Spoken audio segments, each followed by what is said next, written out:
Hey everyone, and happy Halloween to all of you. I hope you're all doing well today, and I just hope that your weekend went well and your week went by great. This time we are going to be talking about Castlevania on the NES. This is a game that I have a bit of a love-hate relationship. I really love the atmosphere and the music of the game, but there's just something about it that every time I start playing it, I kind of remind myself of, oh, this is why I suck at these type of games. And I am terrible at this game, just absolutely awful at it. But I love playing it because it looks creepy, it sounds creepy, and it just brings up a lot of fun memories while I'm playing through this. When I was younger, I didn't really get to watch a lot of horror movies. Mostly because when this game came out, I think it was like 4 or 5, so yeah, you're not really going to get to see them. But now when I play this, I think of a few different movies that I've seen over my life. I think of, the 1910 Frankenstein movie, I think of the 1922 Nosferatu movie, and also the 1931 Dracula movie. Castlevania just makes me think of like all the old-time monsters that I used to read about and eventually got to go and see.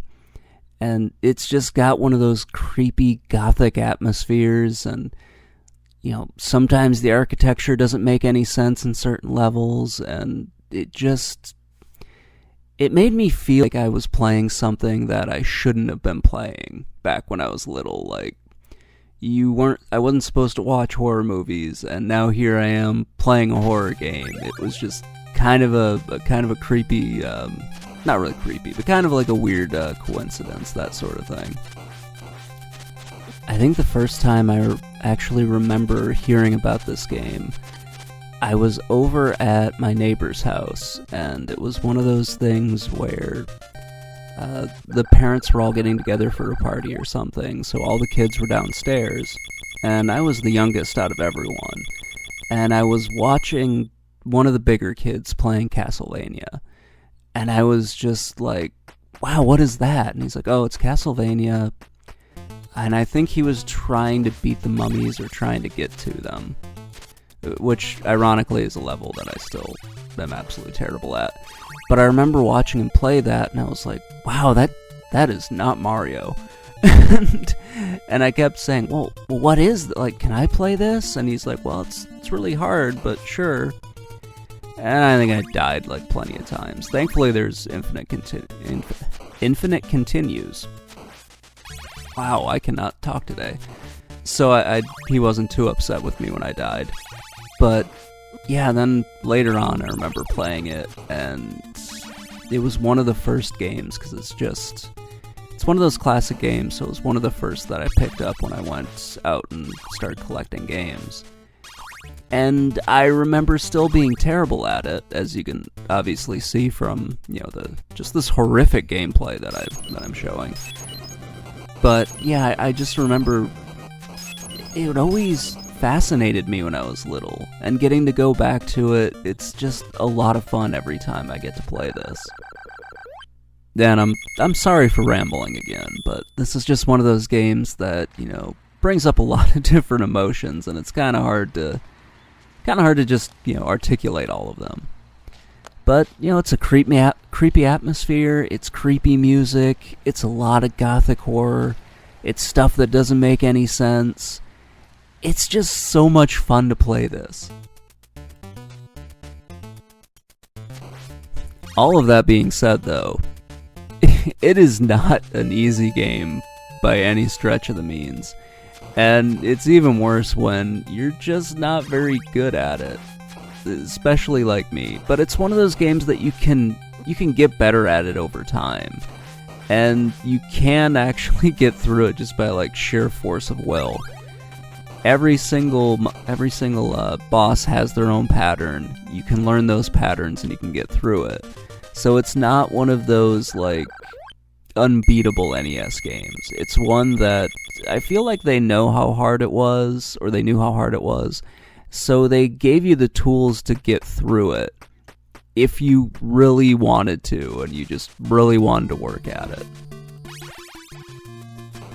However, if you're terrible like I am, you're constantly fighting against the controls.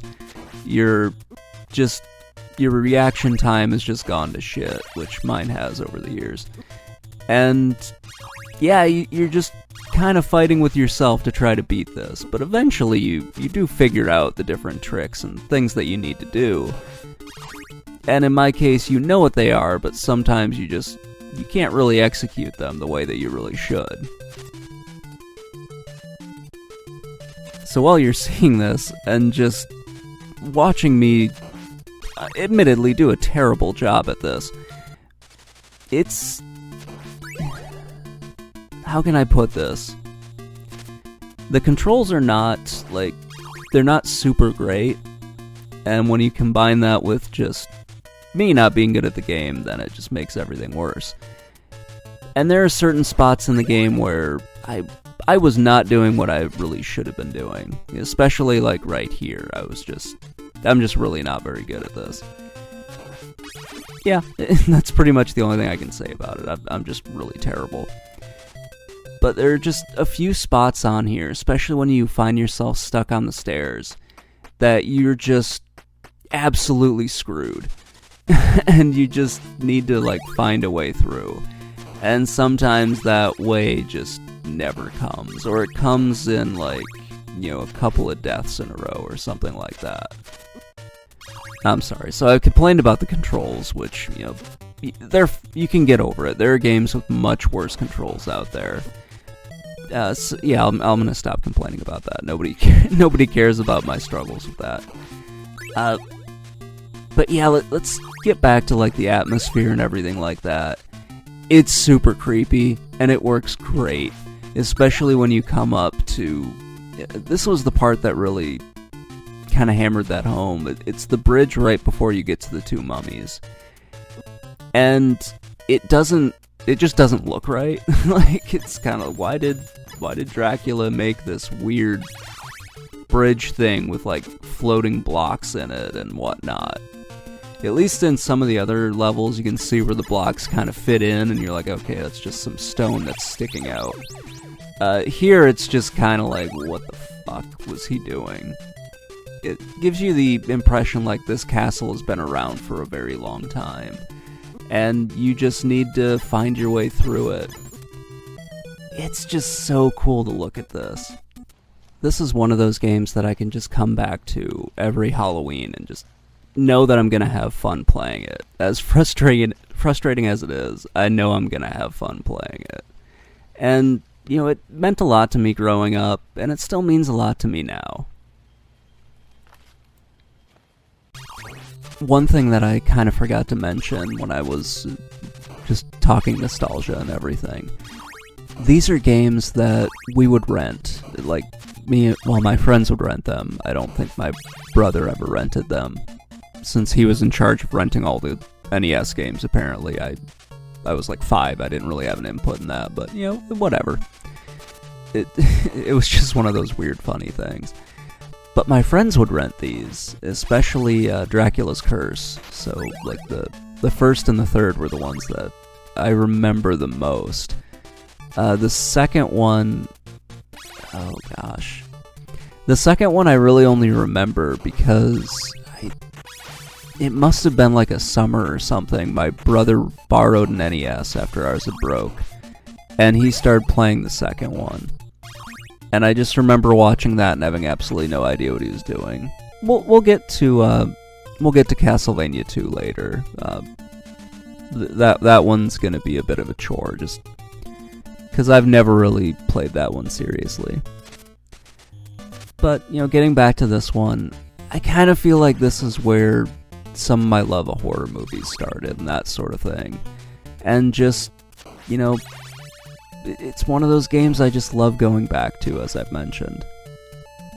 And yeah, it's now that a pork chop drops out of a wall, it's one of those things that just makes me laugh. I know it's been said before, but just why are there pork chops hidden in brick walls? And there has to be some dumb kid out there who honestly believe that, because, it's one thing I've learned: a lot of people are really stupid. So there's probably one kid out there who's walked around with a whip and like starts smacking brick walls trying to get meat out of them. Yeah, I guess I'm just gonna leave you guys with that one. Anyway, yeah, the Castlevania series was just a lot of fun to play. And it meant a lot to me growing up. And, I have a lot of memories of sitting around playing these games with my friends. Mostly watching them play, but whatever. So that's going to wrap it up, guys. I hope you enjoyed this episode, and I hope you have a great Halloween. Stay safe out there, and have fun, everybody. Talk to you all later.